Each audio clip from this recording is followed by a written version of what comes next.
Good morning student. अपन पढ़ रहे थे प्राकृतिक वनस्पति और वन्य प्राणी। प्राकृतिक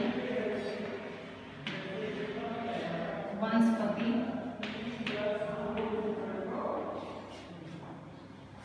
तथा वन्य प्राणी।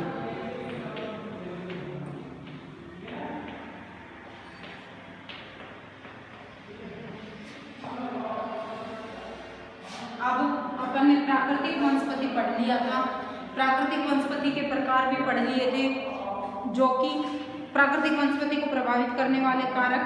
उसके बाद प्राकृतिक वनस्पति के प्रकार उष्णकटिबंधीय वर्षावन, उष्णकटिबंधीय पर्णपाती वन या पतझड़ वन, कटीले वन तथा झाड़ियां, पर्वतीय वन, मैंग्रोव वन। ठीक है, ये सारे पढ़ लिए थे प्रकार। अब है वन्य प्राणी। वन्य प्राणी।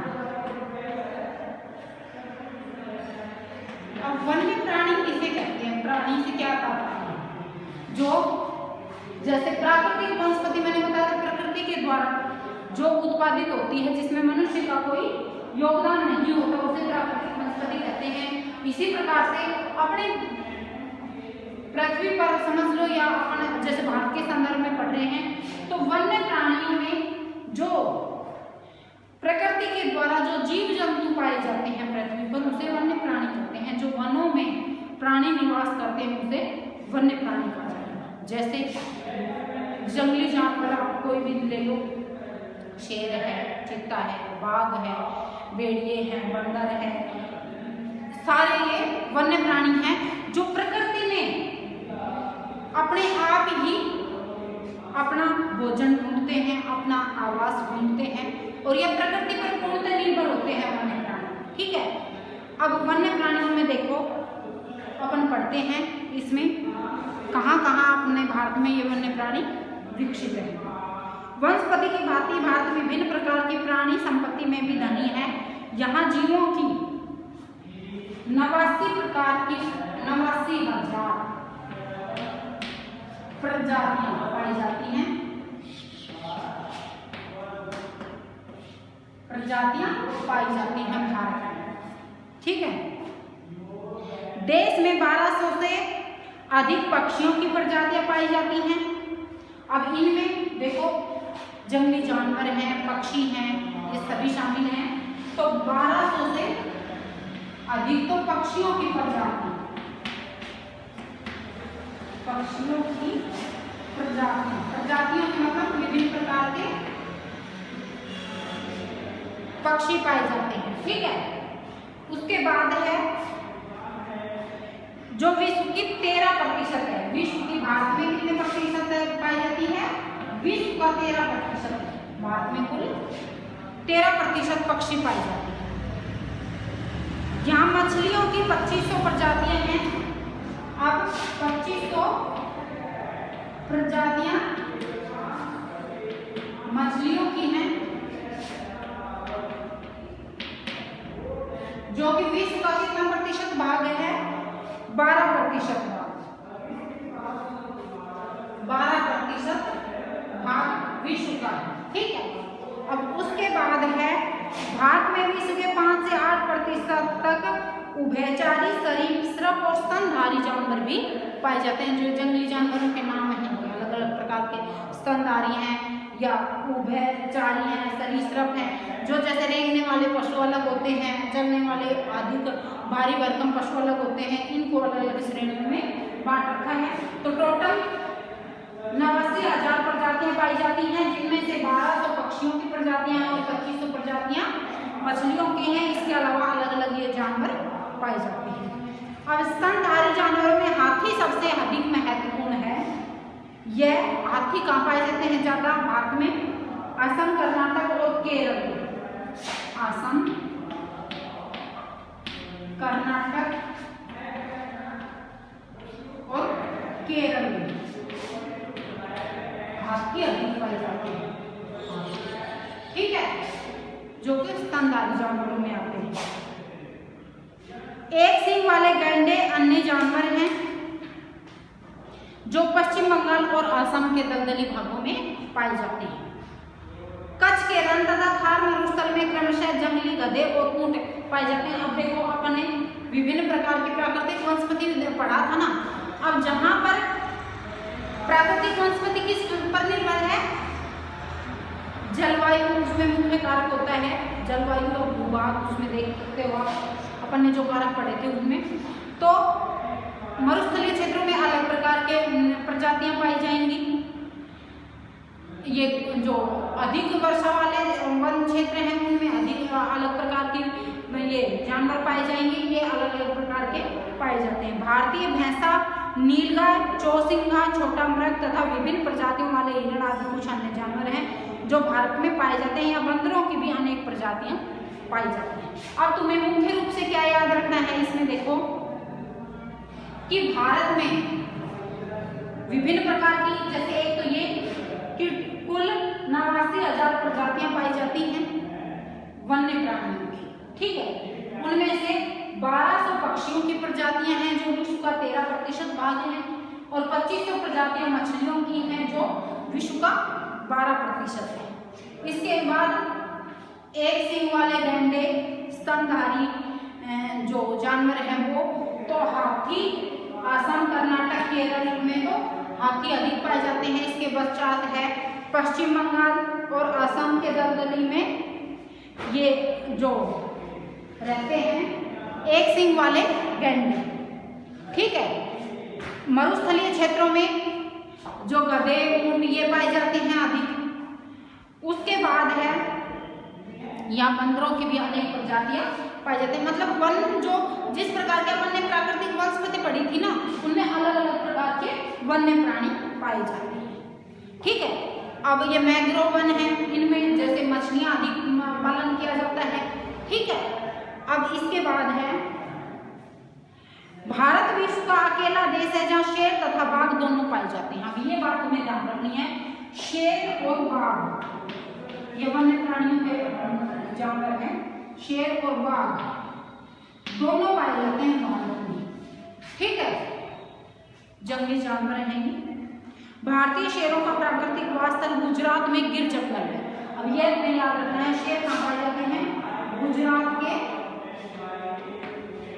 गिर जंगल में, नाम है गिर जंगल में सबसे अधिक शेर पाए जाते हैं गुजरात में, ठीक है। यह तुम्हें याद रखना है। बाघ मध्य प्रदेश और झारखंड के वनों, पश्चिम बंगाल के सुंदरवन तथा हिमालयी क्षेत्रों में पाए जाते हैं। अब बाघ कहाँ पाए जाते हैं, यह पर्वतीय क्षेत्रों में आप बोल सकते हो, पर्वतीय या जो छोटी पहाड़ियां हैं उनमें बाघ अधिक पाए जाते हैं, जिनमें मध्य प्रदेश, झारखंड, ये पश्चिम बंगाल, ये सारे आ जाएंगे। बिल्ली जाति के सदस्यों में तेंदुआ भी है, यह शिकारी जानवरों में मुख्य है। अब ये अलग अलग प्रजातियों के अलग अलग नाम बता रखे हैं इसमें। हिमालयी क्षेत्रों में पाए जाने वाले जानवर अपेक्षाकृत कठोर जलवायु को सहन करने वाले होते हैं, जो अत्यधिक ठंड में भी जीवित रह सकते हैं। लद्दाख की बर्फीली ऊंचाइयों में याक पाए जाते हैं, जो गुच्छेदार सींगों वाले बैल जैसा जीव है, जिसका भार लगभग 1 टन होता है। याक बड़े बड़े होते हैं। तिब्बती बारहसिंगा, भारल, नीली भेड़, जंगली भेड़ और कियांग, तिब्बती जंगली गधे को कियांग कहते हैं। कहीं कहीं लाल पांडा भी कुछ भागों में मिलते हैं। नदियों, झीलों तथा समुद्री क्षेत्रों में कछुए, मगरमच्छ और घड़ियाल पाए जाते हैं। घड़ियाल मगरमच्छ की प्रजाति का ऐसा प्रतिनिधि है जो विश्व में केवल भारत में ही पाया जाता है। घड़ियाल जो है समुद्र में रहता है, ठीक है। भारत में अनेक रंग बिरंगे पक्षी भी पाए जाते हैं, जिसमें मोर, बतख, तोता, मैना, सारस और कबूतर आदि पक्षी हैं, जो देश के वनों और आर्द्र क्षेत्रों में रहते हैं। अब यह देखो, विभिन्न प्रकार के मरुस्थलीय क्षेत्रों में अलग प्रजातियों के ये वन्य प्राणी पाए जाते हैं, पर्वतीय क्षेत्रों में अलग प्रकार के पाए जाते हैं, और जो ये आंतरिक भाग हैं उनमें अलग प्रकार के पाए जाते हैं। अब ये मुख्य मैंने तुम्हें बता दिया कि ये जितने याद नहीं उतने रख लेना। अब इसमें देखो, इसमें अपनी फसलें जैव विविधता पर्यावरण से चुनी हैं, यानी हमें खाने योग्य पौधों के निश्चय से हमने बहुत से औषधि पादपों का प्रयोग कर उसका चुनाव किया है। दूध देने वाले पशु भी प्रकृति द्वारा दिए बहुत सारे जानवरों में से चुने गए हैं। जानवर हमें बोझा ढोने, अब ये जानवर वन्य जो यह जानवर हमारे किस किस काम में आते हैं ये बता रखा है। बोझ ढोने के लिए, जैसे गाड़ी निचोड़ते हैं, इनमें ऊंट है, गधा है, ये घोड़ा है, ठीक है। कृषि कार्य तथा यातायात के साधन के रूप में मदद करते हैं इसमें। और इनका उपयोग और क्या है, एक तो अपन के साधनों के रूप में, जैसे यातायात के साधन, कृषि कार्य करने में ये उपयोगी होते हैं। दूसरा, इसे मांस, खाल, चमड़ा ये तैयार किया जाता है। इसमें मांस एवं अंडे भी प्राप्त होते हैं। मछली से पौष्टिक आहार मिलता है। बहुत से कीड़े मकोड़े फसलों, फलों और वृक्षों के परागण में मदद करते हैं और हानिकारक कीड़ों पर जैविक नियंत्रण रखते हैं। प्रत्येक प्रजाति का पारिस्थितिकीय तंत्र में योगदान है, अतः इनका संरक्षण अनिवार्य है। जैसा कि पहले बताया गया, मनुष्यों द्वारा पादपों और जीवों के अत्यधिक उपयोग के कारण पारिस्थितिकी तंत्र असंतुलन हो गया है। अब जो अपन ने खाद्य श्रृंखला पिछले लेसनों में भी पढ़ी थी, अपन ने आपने 7th 8th क्लास में पढ़ा होगा कि एक जीव दूसरे जीव पे निर्भर है, जिससे ही पारिस्थितिकी तंत्र संतुलित होता है। अब जैसे ये वन्य जीवों की कमी आ रही है तो ये पारिस्थितिकी तंत्र असंतुलित हो रहा है, ठीक है ना।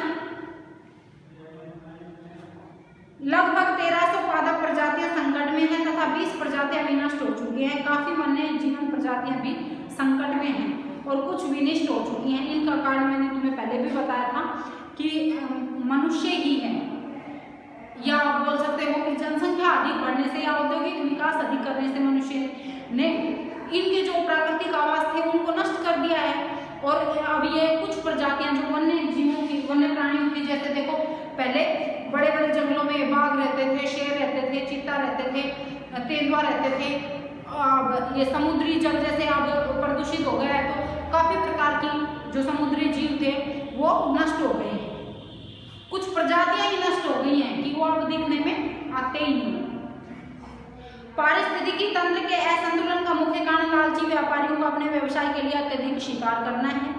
रासायनिक और औद्योगिक अपशिष्ट तथा तेजाबी जमाव के कारण प्रदूषण, विदेशी प्रजातियों का प्रवेश, कृषि तथा निवास के लिए वनों की अंधाधुंध कटाई पारिस्थितिकी तंत्र के असंतुलन के कारण है। ये मैंने तुम्हें अभी बताया कि अब असंतुलन के कारण क्या क्या है। मानव ने अधिक जो प्रौद्योगिकी विकास किया है, ये वनों की अंधाधुंध कटाई, कृषि का विकास किया है, उद्योगों का विकास किया है, इनसे ये प्रजातियां काफी मात्रा में नष्ट हो गई हैं। अपने देश की पादप और जीव संपत्ति की सुरक्षा के लिए सरकार ने कई कदम, अब इनकी सुरक्षा देखो, ये बताया पहले कई प्रकार की पाई जाती थी, लेकिन इनमें अब पारिस्थितिकी असंतुलन उत्पन्न होने के कारण क्या क्या बताए हैं। औद्योगिक विकास, मानव का विकास, जनसंख्या अधिक बढ़ने से ये जो वन्य प्राणी थे या प्राकृतिक वनस्पति थी वो नष्ट होती जा रही है। इनका प्राकृतिक आवास खत्म हो गया है, जिससे कुछ प्रजातियां नष्ट हो गई हैं। अब इसके बाद में है कि अब सरकार ने, क्योंकि पृथ्वी पर संतुलन इन्हीं से बना रहता है, पारिस्थितिकी जो तंत्र है वो एक दूसरे पे डिपेंड है। मैंने तुम्हें पहले भी समझाया था, पिछली कक्षाओं में भी आपने पढ़ा होगा कि पारिस्थितिकी तंत्र एक दूसरे पे, जैसे कुछ मांसाहारी हैं, कुछ शाकाहारी हैं, तो एक दूसरे पे ये अपने पूरे वातावरण में एक जीव दूसरे पे निर्भर है। तो अगर इनका संतुलन बिगाड़ दे, जैसे अब वन्य प्राणी कुछ प्रजातियां जैसे शेर हैं, बाघ हैं, चीता हैं, हाथी थे, कुछ अन्य प्रकार की मछलियों की प्रजातियां थी जो कि अब नष्ट हो गई हैं। वो प्रदूषण के कारण ही नष्ट हुई हैं या मानव ने अधिक उद्योगों का विकास किया है। तो औद्योगिक जो अपशिष्ट जैसे अपन नदियों में डाल देते हैं, महासागरों में डाल देते हैं, उनसे ये प्रदूषित होकर वो मछलियाँ की प्रजातियां नष्ट हो गई हैं या वन्य प्राणी जो रहते थे वो नष्ट हो गए हैं। तो उनमें असंतुलन पैदा हो गया। अब इसके लिए सरकार ने कुछ उपाय किए हैं, तो वो क्या क्या किए हैं देखो, क्योंकि यह असंतुलन अब बढ़ता जा रहा है तो इससे अनेक प्रकार की समस्याएं उत्पन्न हो रही हैं। देश में 14 जीव मंडल, देश में अपने भारत में कितने हैं, 14 जीव मंडल, जीव मंडल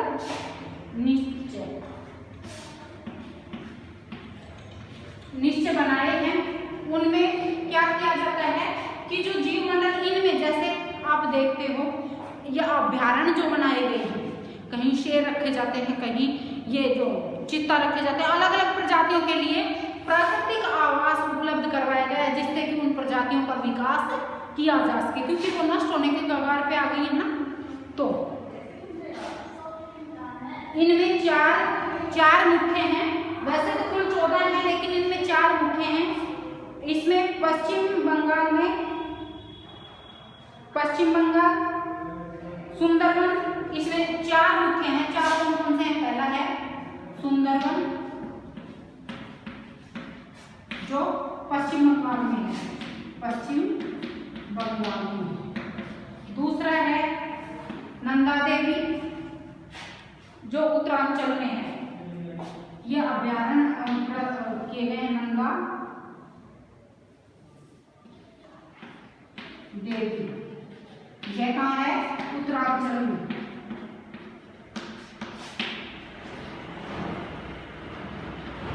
उत्तरांचल में। तीसरा है इसमें मन्नार की खाड़ी, तीसरा है मन्नार की खाड़ी, यह कहाँ है? तमिलनाडु में।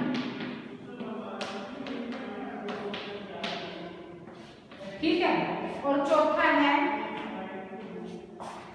मुख्य नीलगिरी, केरल, कर्नाटक और तमिलनाडु में। नीलगिरी की पहाड़ियां हैं ना, नीलगिरी, यह केरल, तमिलनाडु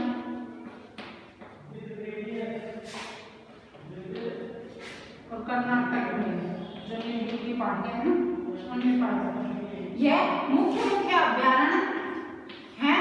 सबसे पहला सुंदरवन जो पश्चिम बंगाल में है। इनमें क्या क्या अलग अलग जीवों के लिए प्राकृतिक आवास उपलब्ध करवाकर उन जीवों को की प्रजातियों को विकसित करने की कोशिश की जा रही है। ठीक है। इसके अलावा टोटल कितने हैं? 14 जीव मंडल बनाए गए अपने भारत में। उनके नाम ये भी रखे हैं, जैसे देखो 4 तो ये हो गए। उसके बाद है नाकाके, ग्रेट निकोबार, मानस, सिमलीपाल, निहांग, डिब्रू, अगस्त्यलाई, कंचनजुंगा और पंचमढ़ी के अलग अलग है। अब इसके बाद में है सन 1992 से सरकार द्वारा पादप उद्यानों को वित्तीय तथा तकनीकी सहायता देने की योजना बनाई। सरकार ये अलग अलग योजनाएं बना रही है। इनके लिए प्राकृतिक आवास उपलब्ध कराने के लिए ये जीव मंडल निश्चय या जो केंद्र होते हैं उन्हें बोला जाता है, ये बनाए गए हैं। उसके बाद में है शेर संरक्षण, गैंडा संरक्षण, भारतीय भैंसा संरक्षण तथा पारिस्थितिकी तंत्र के संतुलन के लिए कई योजनाएं बनाई गई हैं। इसके बाद 89 नेशनल पार्क, 49 वन्य पार्क अभ्यारण्य और कई चिड़ियाघर राष्ट्र की पादप और जीव संपत्ति की रक्षा के लिए बनाए गए हैं। अब देखो जगह जगह सरकार क्या उपाय कर रही है इनके लिए? सरकार ये कर रही है कि इनको जैसे ज्यादा से ज्यादा चिड़ियाघरों का विकास कर रही है कि इनमें ये वन्य प्राणियों को रखा जा सके, जिससे कि इनकी प्रजातियों का विकास किया जा सके। हम सभी को अपनी आजीविका के लिए प्राकृतिक पारिस्थितिकी तंत्र के महत्व को समझना चाहिए। यह तभी संभव है जब प्राकृतिक पर्यावरण का अंधविनाश तत्काल समाप्त कर दिया जाएगा। और देखो सरकार तो ये उपाय कर रही है। सरकार क्या उपाय कर रही है? पहले तो वन्य प्राणी हैं, इनमें जो असंतुलन पैदा हुआ है उसके कारण मैंने तुम्हें बता दिए थे कि अत्यधिक जनसंख्या या वनों के अंधाधुंध कटाई है, औद्योगिक विकास है, इनसे ये असंतुलित हो गया। उसके लिए सरकार ने क्या क्या उपाय किए हैं? 14 जीव मंडल निश्चय बनाए अपने भारत में। उनमें 4 प्रमुख हैं, सुंदरवन पश्चिम बंगाल में, नंदा देवी उत्तराखंड में, मन्नार की खाड़ी तमिलनाडु में और नीलगिरी केरल, तमिलनाडु और कर्नाटक जो नीलगिरी की पहाड़ियां हैं इनमें अलग अलग प्रजाति के कहीं पे शेर रखे जाते हैं, कहीं पे बाघ, इन प्रजातियों का विकास करने के लिए। ठीक है। अनेक प्रकार के अभ्यारण्य बनाए गए हैं, अनेक प्रकार की ये जो नेशनल पार्क हैं वो बनाए गए हैं और पूरे जो प्राकृतिक